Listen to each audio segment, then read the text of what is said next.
जैन साथियों, स्वागत है आपका एसपी सेल्फ स्टडी में। हमने पिछले लेक्चर में पढ़ा था कि भारत में ब्रिटिश 1608 ईस्वी में ईस्ट इंडिया कंपनी के रूप में भारत में व्यापार करने आए और जो 1600 में महारानी एलिजाबेथ प्रथम के चार्टर द्वारा उन्हें भारत में व्यापार करने के विस्तृत अधिकार प्राप्त हुए थे। ये सब हमने पढ़ा था पिछले लेक्चर में। आपको ये भी बताया था कि 26 जनवरी 1950 को भारत का संविधान अस्तित्व में आया था और संविधान सभा का गठन किया गया था 1946 में। ये सब बता चुके हैं।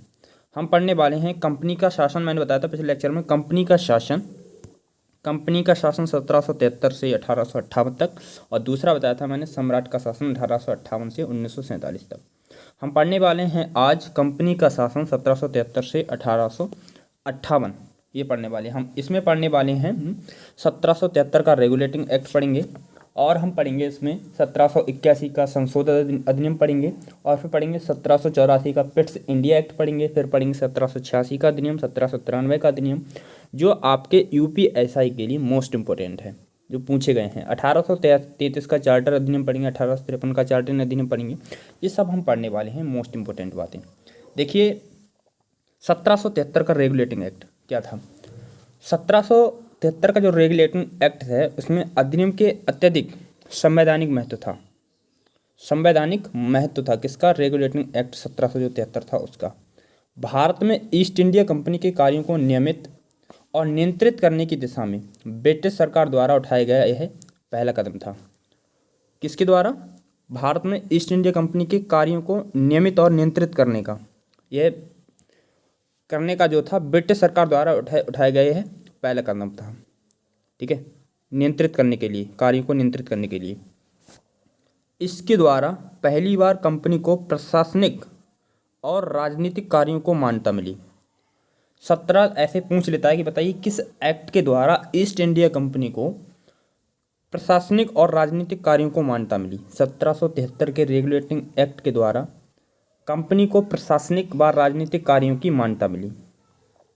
और ऐसे पूछ लेता है कि बताइए किस एक्ट के द्वारा ईस्ट इंडिया कंपनी ने भारत में केंद्रीय प्रशासन की नींव रखी। तो 1773 का रेगुलेटिंग एक्ट के द्वारा भारत में केंद्रीय प्रशासन की नींव रखी। ठीक है, केंद्रीय प्रशासन की नींव रखी। ये बात आपको ध्यान रहेगी। अब आपको ये बात समझ में। अब इसकी जो 1773 का रेगुलेटिंग एक्ट था, इसकी विशेषताएं क्या थी? विशेषताएं देखिए, बंगाल के गवर्नर को बंगाल का गवर्नर जनरल पद नाम दिया गया। बंगाल का जो गवर्नर था उसको बंगाल का गवर्नर जनरल पद नाम दिया गया, और उसकी सहायता के लिए एक 4 सदस्यीय कार्यकारी परिषद का गठन किया गया। उल्लेखनीय है कि पहले गवर्नर जो थे लॉर्ड वारेन हेस्टिंग्स थे। ठीक है, लॉर्ड वारेन हेस्टिंग थे। आपको बताना है कि बंगाल का गवर्नर कौन थे, बंगाल के पहले गवर्नर कौन थे, ठीक है, और बंगाल के गवर्नर जनरल कौन थे। इसके द्वारा मद्रास एवं मुंबई के गवर्नर जो थे बंगाल के गवर्नर के अधीन हो गए। किसके द्वारा? रेगुलेटिंग एक्ट के द्वारा। जो मद्रास और मुंबई के जो गवर्नर थे वह किसके? बंगाल के गवर्नर के अधीन हो गए थे। ठीक है, जबकि पहले सभी प्रेसिडेंसियों के गवर्नर एक दूसरे से अलग अलग थे। और इसके द्वारा 1773 का जो रेगुलेटिंग एक्ट था उसके द्वारा 1774 में एक उच्चतम न्यायालय की स्थापना की गई। एक उच्चतम न्यायालय की स्थापना की गई। आप बताएंगे उसके जो मुख्य न्यायाधीश कौन थे। ठीक है, 1774 में जो उच्चतम न्यायालय की स्थापना की थी उसके मुख्य न्यायाधीश कौन थे और उसके जो अन्य न्यायाधीश थे वह कौन थे। ठीक है, चलिए आगे देखते हैं। इसके द्वारा कंपनी के कर्मचारियों को निजी व्यापार करने और भारतीय लोगों से उपहार व रिश्वत लेना प्रतिबंधित कर दिया गया। जो रेगुलेटिंग एक्ट था 1773 का, उसके द्वारा कंपनी की जो निजी व्यापारी थे को व्यापार करने और भारतीय लोगों से जो उपहार व रिश्वत लेना प्रतिबंध कर दिया गया था, जो लेते थे वो लोग। इसके द्वारा ब्रिटिश सरकार का कोर्ट ऑफ डायरेक्टर्स के माध्यम से कंपनी पर नियंत्रण सशक्त हो गया। कंपनी पर नियंत्रण क्या था? सशक्त हो गया। इसने भारत में इसके राजस्व, नागरिक और सैन्य मामलों की जानकारी ब्रिटिश सरकार को देना आवश्यक कर दिया। जो इम्पोर्टेंट था आपका यूपीएसआई के लिए वो मैंने इसमें करा दिया है। ठीक है, रेगुलेटिंग एक्ट का, रेगुलेटिंग एक्ट से जो संबंधित था। ठीक है, और भी हम आगे डिटेल में पढ़ेंगे।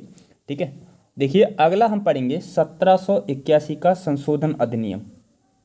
मतलब कि जो 1773 का जो 1781 का संशोधन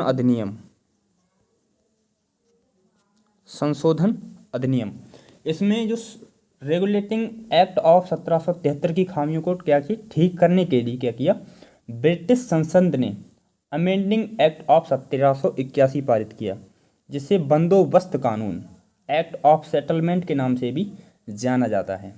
ठीक है, 1781 का मतलब कि जो इसमें जो कंपनियां, जो रेगुलेटिंग एक्ट था 1773 का, इसकी कमियों को दूर करने के लिए 1781 का संशोधन अधिनियम लाया गया था। ठीक है, इसमें क्या क्या था सब कुछ इसमें बताने वाला हूँ। तो इस वीडियो को हम पढ़ेंगे अगले लेक्चर में, 1781 का संशोधन अधिनियम। अब हम इसमें यूपीएसआई के लिए कंप्लीट पॉलिटी कराने वाले हैं, जो इम्पोर्टेंट है भाई प्रीवियस ईयर आधार पर।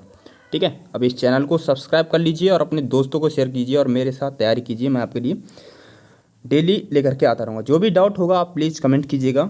ठीक है, मैं आपके लिए पूरी कोशिश करूँगा देने की जवाब। ठीक है, और आपके लिए इसकी पीडीएफ जो नोट्स है हमारे टेलीग्राम चैनल पर आपके लिए प्रोवाइड कर दी जाएगी। ठीक है, उसे आप ज़रूर ज्वाइन कर लीजिएगा। मैंने उसका जो लिंक है वह मैंने डिस्क्रिप्शन में प्रोवाइड कर दिया गया है। ठीक है, अगला टॉपिक है हमारा 1781 का संशोधन अधिनियम। ठीक है, मैं मिलता हूँ नेक्स्ट वीडियो में, तब तक के लिए बाय। जय हिंद, जय भारत।